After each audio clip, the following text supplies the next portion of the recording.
within about 3 minutes, were actually at the door banging and ringing the doorbells and telling everyone to get outside. So that's sort of when we realised something was actually really wrong and started evacuating straight away. Right, and just tell us about everybody leaving the building, because we can see pictures now which look extremely dramatic. What was the atmosphere when people were leaving? Were they frightened?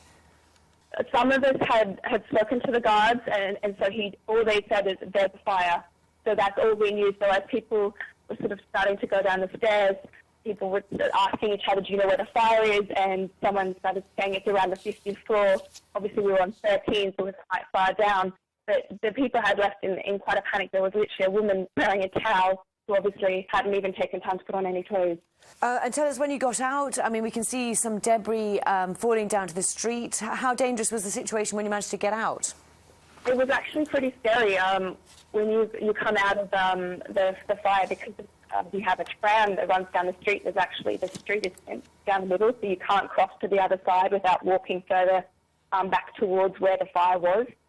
You sort of looked up as you came out, and you could see 4 floors completely alight on one corner, and pieces of panelling off the building, which are quite large, about 1 metre, were not only alight, but they would stay alight as they fell because there was such a strong wind, and it started carrying them not only just sort of straight down, but across the street, and they were even knocking into other buildings. So we started moving across the intersection and down another street, and we ended up about 3 buildings down, because that's how far you had to be to try and get away from the debris. And Catherine, tell us what you're doing now, because obviously you have your phone. What else do you have, and when might you get back into your flat?